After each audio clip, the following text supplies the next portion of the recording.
Whether fighting alongside the player or working in a player's base, Anubis is one of the more versatile pals in the game, and certainly a community favourite.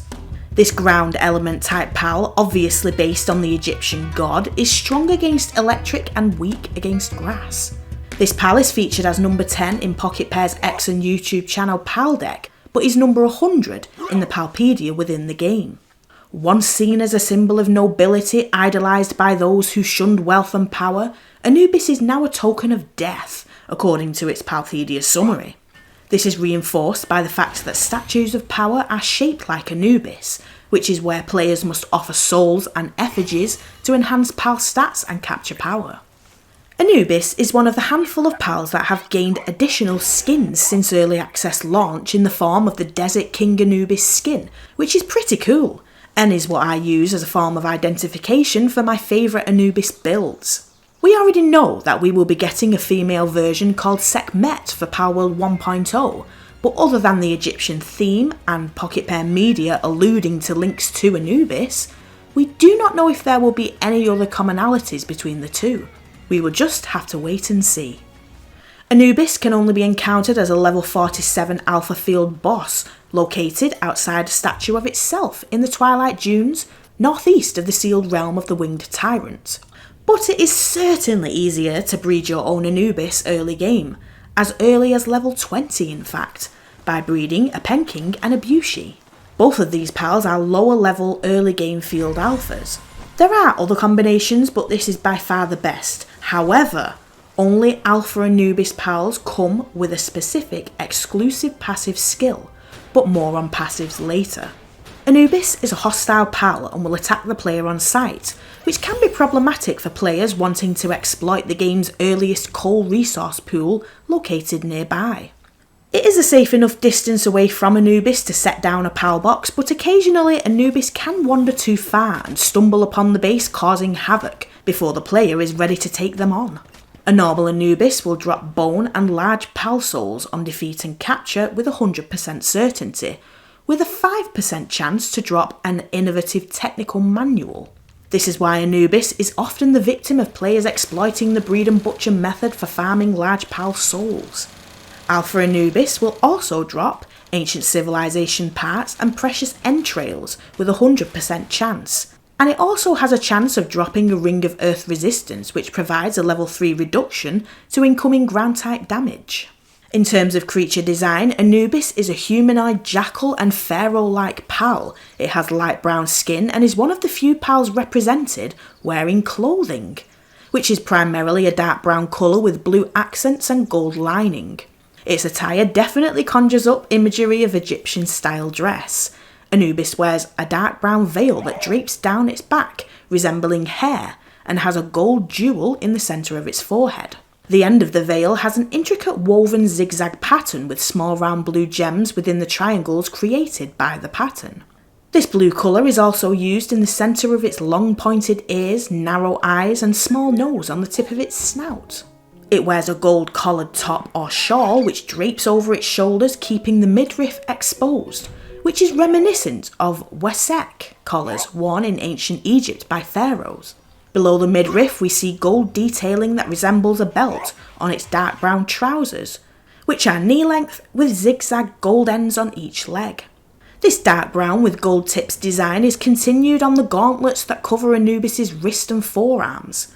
Anubis also has fully developed hands with 4 fingers and a thumb, which I find quite creepy for some reason, but it does explain its inclination for martial arts prowess. Its tail is quite long with a bushy tip, and it wears anklets on both legs and has 3 toes on each foot. Anubis definitely has a strong visual identity.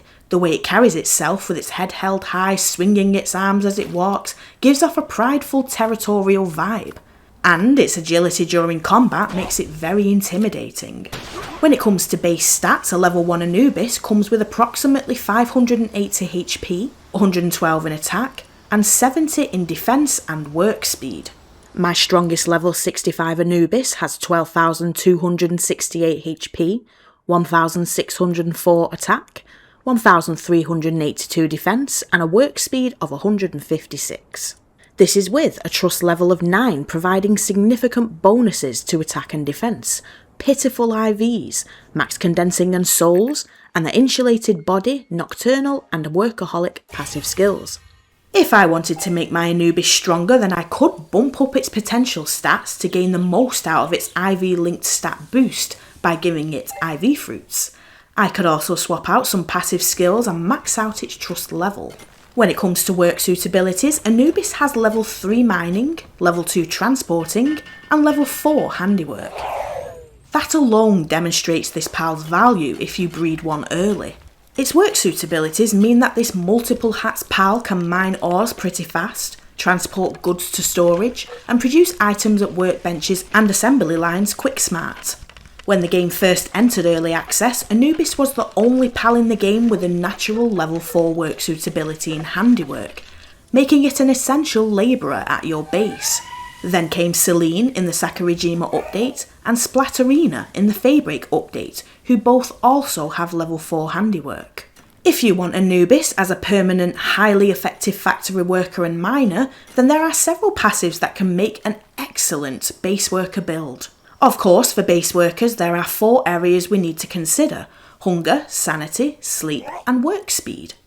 If Anubis is assigned to mining tasks, then nocturnal and vampiric passives are a good idea, since they will ensure Anubis continues working through the night instead of sleeping, because who needs sleep? We can sleep when we're dead, I guess. Hunger is not that big of an issue, but sanity definitely is. Anubis is such a diva. It always seems to be sulking and on strike. This is due to the production and mining tasks it undertakes being more physically demanding than other tasks, which puts a strain on a pal's sanity. Positive Thinker slows sanity drain by 10%, while the Workaholic passive reduces sanity depletion by 15%, making it the better option. Heart of the Immovable King is the best though, slowing sanity drain by 20%. So unless you want Anubis to constantly sulk about bad working conditions, I would give it at least one of these passives alongside other means of keeping it sane through food offerings and facilities such as hot springs. In terms of work speed, there are 3 passives that can boost this with no adverse effects in other areas: Serious 20%, Artisan 50%, and Remarkable Craftsmanship 75%, which is the highest boost for work speed provided by any available passive in the game. Conceited grants a 10% increase to work speed, but also reduces defence by 10%. And Work Slave increases work speed by 30%, but reduces attack by 30% parallel. So these are great passives for an Anubis who is exclusively a base worker. Thankfully, the introduction of applied work suitability technique books broadens the scope of which pals can be used, since there are 10 other pals in the game with level 3 handiwork work suitabilities that can be bumped up. Doing this can relieve Anubis from handiwork duties and promote it to being the top tier combat ally it was meant to be. This is reinforced by how Anubis has 3 exclusive special combat skills, and the fact that it has a naturally high attack stat value. A level 1 Anubis, gained only through breeding, comes with the active skill Stone Blast, where it fires a barrage of stones forward with a power of 55. This move has an active skill cooldown of 10 seconds, and is followed by the normal type skill Power Bomb. Power Bomb sees Anubis charge up a massive amount of energy into a large destructive ball to be fired at enemies. This move has a cooldown of 15 seconds and a power of 70, which is quite impressive for an active skill gained at just level 7. Next up is the ground type move Sand Tornado, gained at level 15, which has a power of 80 and an 18 second cooldown. This skill allows Anubis to create 2 sand tornadoes on either side and launch them at an enemy. At level 22, Anubis learns the first of 3 successive martial arts themed ground type exclusive skills. Spinning Roundhouse allows it to jump forward and sweep the surroundings with a high speed spinning kick with a power of 90 and a 15 second cooldown. It then gains Forceful Charge at level 30, where it pursues a foe with a high speed dash while releasing energy and then unleashing a powerful punch. This move has a cooldown of 28 seconds and a power of 120, which is a big step up from all the previous active skills gained. At level 40, Anubis learns its last exclusive skill Ground Smash, which has a power of 140 and a 35-second cooldown. This move sees Anubis leap high into the air before diving down and punching the ground with great force, which deals damage over a wide area. At level 50, Anubis learns its final move Rock Lance, where it generates a sharp rock spear beneath an enemy. This move has a 55-second cooldown and a power of 150. While Anubis does have an excellent roster of combat moves, you could still consider giving it skill fruits to boost its offering. Remember that learning skill fruits is not tied to the PAL's typing, so if you wanted, you could give Anubis the best epic skill fruits of different types to make it ready for all scenarios. Anubis is strong against electric and weak against grass, so you could certainly give it some fire type skill fruits to counter its natural weakness against grass. Alongside having a great range of active skills, Anubis' partner skill Guardian of the Desert imbues the player's attacks with ground damage when fighting together. Condensing at the PAL Essence Condenser will provide a percentage boost to player attack with each star gained per level, with 10% being the maximum. Guardian of the Desert also enables Anubis to sometimes dodge attacks with a high speed sidestep while in battle. Great when Anubis is on your side, but super pesky when Anubis is your enemy. Anyways, for a combat build Anubis, there are several passive skills and builds to consider. Alpha Anubis comes with the passive skill Earth Emperor, which boosts ground damage by 20%. This is a great passive to breed down to other lesser ground type combat pals you might want to bulk up, such as Daismu, who is an excellent speedy ground type mount, but it could use a combat boost if it's going to take up a valuable slot in your party. You could create a build that focuses on reducing the impact of electric attack damage and enhancing ground damage output, thus building upon the foundations laid by the Earth Emperor skill.